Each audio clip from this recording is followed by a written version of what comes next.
কোটা সংস্কার আন্দোলন থেকে স্বৈরাচার পতনের এক দফা।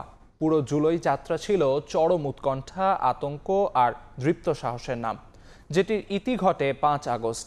বাংলার আপামর ছাত্র জনতার কাছে যে দিনটি ৩৬ জুলাই নামে পরিচিত।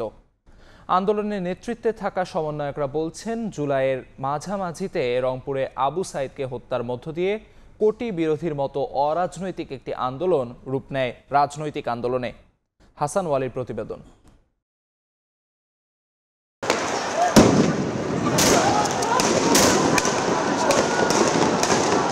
বাকস্বাধীনতা কিংবা ভোটাধিকারের মতো মৌলিক অধিকারগুলো যখন ছিল অধরা, ঠিক সে সময় শ্যামল বাংলার বুকে নেমে আসে জুলাই বিপ্লব।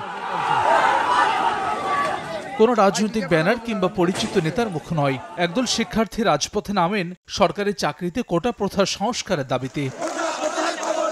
২০১৮ সালে সরকার কর্তৃক জারিকৃত সার্কুলারকে ২৪ সালের ৫ জুন অবৈধ ঘোষণা করেন সুপ্রিম কোর্টের হাইকোর্ট বিভাগ।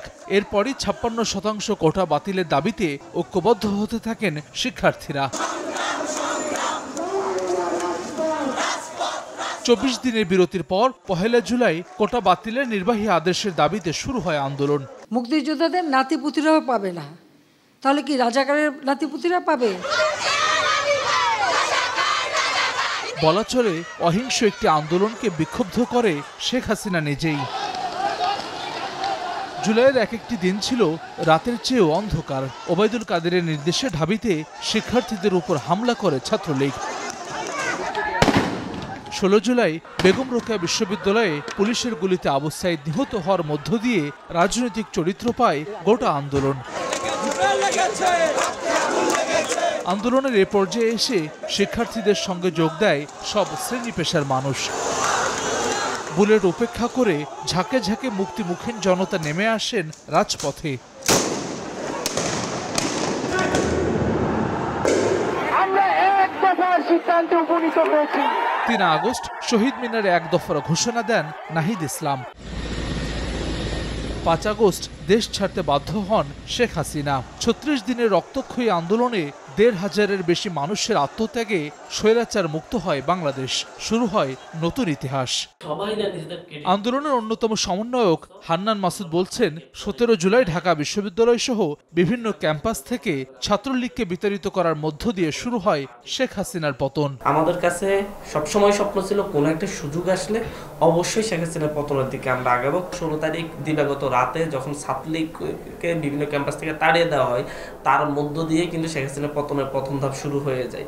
গণঅভ্যুত্থানের নেতৃত্বদানকারী সংগঠন বৈষম্য বিরোধী ছাত্র আন্দোলনের অন্যতম সমন্বয়ক সার্জিস আলম মনে করেন, দীর্ঘদিনের দুঃশাসনে দেয়ালে পিঠ ঠেকে গিয়েছিল সাধারণ মানুষের। সামগ্রিকভাবে তখন মানুষের দেয়ালে পিঠ ঠেকে যায় এবং আমরা মনে করি যে মানুষ স্বতঃস্ফূর্তভাবে তার সন্তানদের যখন তারা জীবন দিতে দেখলো, রক্ত দিতে দেখলো, তাদের ভয়টা কেটে গেল এবং তারা স্বতঃস্ফূর্তভাবে আমাদের ডাকে রাজপথে নেমে আসে এবং দিন শেষে এটা অভ্যুত্থানের দিকে যায়।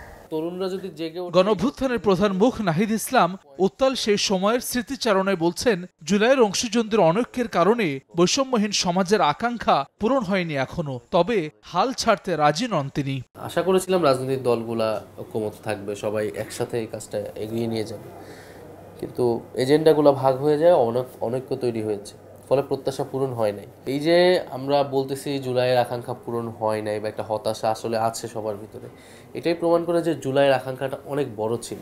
অন্যায় আর অবিচারকে বাংলার মানুষ যে অনন্তকাল ধরে মেনে নেয় না, তারই জলজলে উদাহরণ ২০২৪ সালের জুলাই। যে জুলাইয়ের ইতিহাস বাংলাদেশের রাজনৈতিক পাটাতনকে নতুন করে নির্মাণের সুযোগ করে দিয়েছে।